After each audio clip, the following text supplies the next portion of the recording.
Cabin mate 24 hours study hall and work space mobile app download చేసుకుని ఇప్పుడే మీ cabin book చేసుకోండి.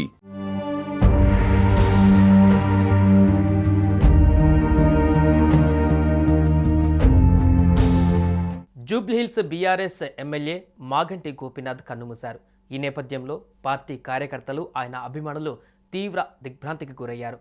ఇక మిగతా నేతలు కూడా ఒక్కొక్కరు సంతాపాన్ని ప్రకటిస్తున్నారు.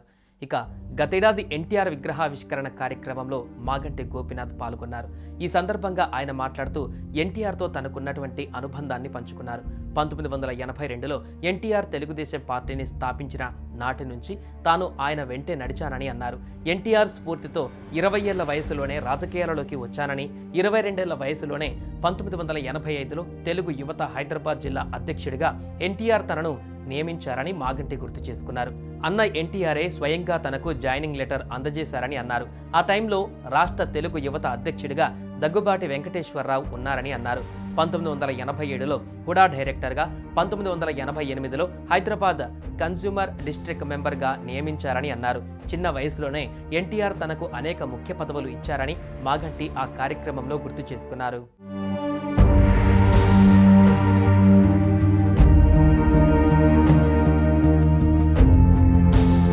టీడీపీతో రాజకీయాలలోకి అడుగుపెట్టిన మాగంటి గోపీనాథ్ తెలుగుదేశం పార్టీలోను, బీఆర్ఎస్ పార్టీలోను కీలక పదవులు చేపట్టారు. 1985 నుంచి 1992 వరకు తెలుగు యువత రాష్ట్ర అధ్యక్షుడిగా పనిచేసిన మాగంటి 1987, 1988లో హుడా డైరెక్టర్గా పనిచేశారు.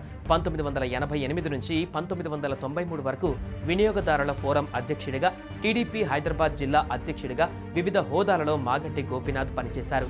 తెలంగాణ ఏర్పడ్డాక 2014లో జరిగిన తొలి ఎన్నికలలో టీడీపీ తరపున జూబ్లీహిల్స్ శాసనసభ నియోజకవర్గం నుండి పోటీ చేసి 9242 ఓట్ల మెజారిటీతో మాగంటి విజయం సాధించారు. ఆ తర్వాత 2018లో టీఆర్ఎస్ పార్టీలో చేరారు. 2018లో జరిగిన అసెంబ్లీ ఎన్నికలలో టీఆర్ఎస్ టికెట్పై పోటీ చేసి 16,004 ఓట్ల మెజారిటీతో విజయం సాధించారు. 2018 శాసనసభలో పబ్లిక్ ఎస్టిమేట్స్ కమిటీ సభ్యుడిగా పనిచేసిన మాగంటి 2022 జనవరి 26న బీఆర్ఎస్ హైదరాబాద్ జిల్లా అధ్యక్షుడిగా నియమితులయ్యారు. 2023 అసెంబ్లీ ఎన్నికలలో బీఆర్ఎస్ అభ్యర్థిగా బరిలోకి దిగి విజయం సాధించారు. వరుసగా జూబ్లీహిల్స్ నియోజకవర్గం నుంచి 3 సార్లు మాగంటి గోపీనాథ్ విజయం సాధించారు.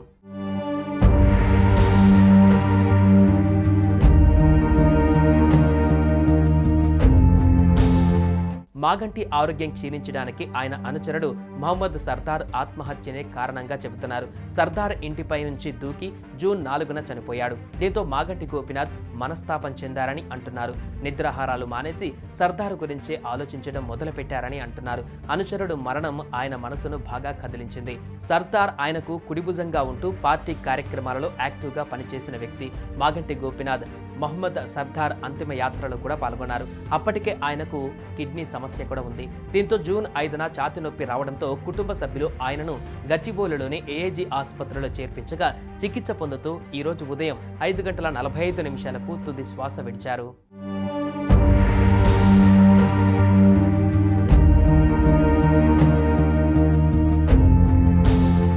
సుమన్ టీవీలో మీ పర్సనల్ అండ్ బిజినెస్ ప్రమోషన్స్ కోసం కింది నెంబర్కి కాంటాక్ట్ చేయండి.